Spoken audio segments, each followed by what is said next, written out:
Sobrang wild ng ending, Justin Brownlee with another game-winning basket. Pero bago nga yun ay nagkaroon nga ng palitan ng big basket ang both teams down the stretch. Uminit sa 4-pointer si RJ Abarriento sa crunch time. Kamuntikan pa mag-choke ang Barangay Ginebra. Lamang na nga sa series ang Gene Kings. So eto na nga ang Game 1 Finals matchup. Ang muling pag-aharap sa finals ng Barangay Ginebra at TNT Tropang 5G. Na-dominate nga ng TNT ang kanilang recent battle sa finals kalaban ng Gene Kings. Sa pangunguna nga yan ng kanilang resident import na si Rondae Hollis Jefferson. Pero ngayon nga nawala si RSJ. Ay makaka-rest back na kaya sina Justin Brownlee at ang Gene Kings? O sapat na kaya ang lineup ng Tropang 5G para talunin ulit ang Ginebra? Well, to start the first quarter ay nakuha nga ni RR Pugoy ang opening basket this game sa kanyang naging fadeaway jumper sa harap ng depensa ni RJ Abarrientos. Agad nga yung nakapag-set ng tone sa opensa ng TNT sa early minutes kung saan nagkaroon nga sila ng 7-2 start. Kapansin-pansin nga dito sa jersey ng TNT na mayroong nakalagay na number 1 na patch bilang pagbigay suporta nga yan sa kanilang dating import na si Bol Bol na nagkaroon ng torn Achilles na injury. Entering the halfway mark ay dito na nga nakukuha ng Barangay Ginebra ang kanilang rhythm offensively. Umiinit na nga dyan ang kanilang 3-point shooting na pinangunahan ni RJ Abarrientos na nagkaroon ng 2 straight 3-point shots. Nagkaroon naman nga ng tig-isang 3-pointer sina Scottie Thompson, Troy Rosario at Jeremiah Gray. Dahil nga dyan ay nakontrol nga ng Barangay Ginebra ang game papasok ang late minutes kung saan umabot nga 7 points ang kanilang kalamangan sa TNT. Nagkaroon naman nga ng small counter ang TNT sa late minutes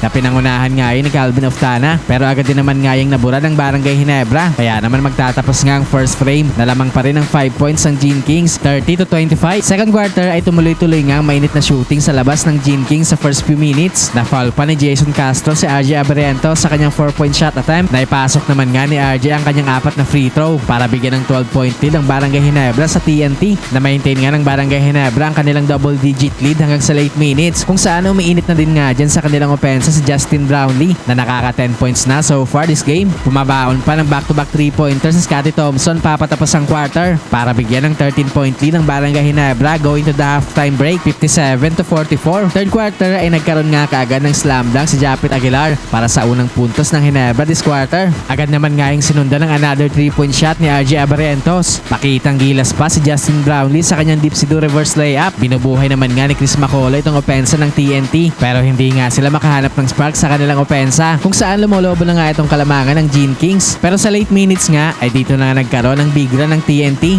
na pinangunahan nga ni Chris Macolo. Baba na lang nga 7 points ang kalamangan ng Gene Kings after ng third frame, 79-72. Fourth and final quarter ay umiinit na nga dito ulit ang 3-point shooting ng Barangay Ginebra sa first few minutes para pigilan nga yan ang momentum ng TNT. Nakakatatlong tres na nga so far itong si Ralph Ko this game pero nagkakaroon nga ng fight back itong TNT sa midway mark kung saan napapasok na din nga nila ang kanilang mga tira sa labas. Tuluyan na nga nilang naitabla ang score matapos ang big 4-point shot ni Raynam Batak. Take over na nga itong si Raynam Batak this game kung saan tuluyan na nga nakuha ng Tropang 5G ang kalamangan matapos ang kanyang 3-point shot. In panic mode na nga itong Barangay Ginebra down the stretch. Pati itong si Coach Timco na galit na kay RJ Abarrientos. Pero buti na lang nga ay biglang nagising ang opensa ng Barangay Ginebra sa 2-minute mark. Nagkaroon nga sila ng 6 straight points kasama itong big 4-point shot ni RJ Abarrientos para ibigay ulit ang kalamangan sa Gene Kings. Pero with 41 seconds nga ay na-foul si RR Pugoy sa kanyang shot attempt. Naipasok nga ni RR ang kanyang dalawang free throws para ibalik sa TNT ang kalamangan. Pero after nga niyan ay biglang nagkaroon nga ulit ng another big 4-point shot si RJ Abarrientos para bigyan ng 3 puntos na kalamangan ng Barangay Ginebra. Pero hindi pa nga tapos itong laban dahil with 10 seconds nga ay biglang nagkaroon ng game-tying 3-point shot si RR Pugoy. Though pagkatapos nga niyan ay biglang nagkaroon ng game-winning basket si Justin Brownlee. Kaya naman sa huli nga ay panalo ang Barangay Ginebra.